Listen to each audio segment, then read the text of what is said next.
नमस्कार, आप देख रहे हैं जनादेश एक्सप्रेस लाइव। बिहार में इस सियासी चिराग को समर्थन की हवा कहां से मिल रही है? सवाल यह उठता है कि चिराग को इस प्रकार की हवा कैसे मिल रही है।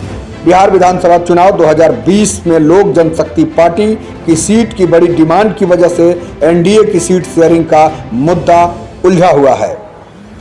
इधर बंटवारे में संतोषजनक सीट नहीं मिलने से एलजेपी के राष्ट्रीय अध्यक्ष चिराग पासवान सहित पार्टी के कई नेताओं ने कार्यकर्ताओं से 143 सीटों पर तैयारी करने के लिए कहा है।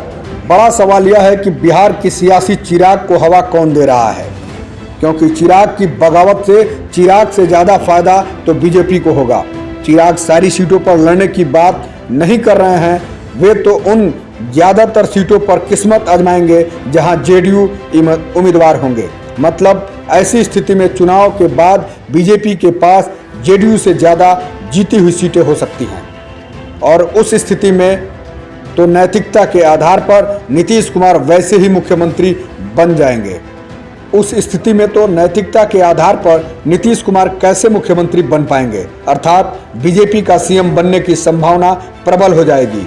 उधर महागठबंधन में भी सीटों को बंटवारों को लेकर कांग्रेस खुश नहीं है, तो क्या कांग्रेस भी अकेले चुनाव लड़ेगी?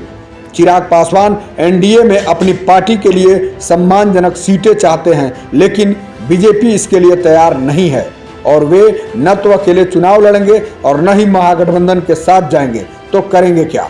चिराग पासवान के पास एक नई संभावना है, तीसरा मोर्चा।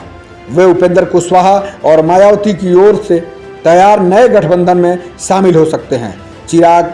यदि चिराग मायावती और उपेंद्र के साथ गठबंधन में जाते हैं तो बिहार का चुनावी मुकाबला बेहद दिलचस्प हो सकता है।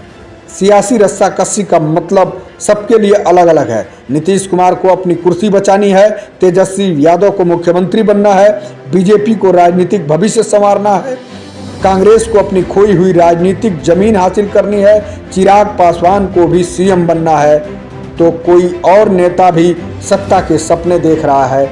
यह देखना मजेदार होगा कि किसके सत्ता के सपने साकार होते हैं। आप देखते रहिए जनादेश एक्सप्रेस लाइव। नमस्कार।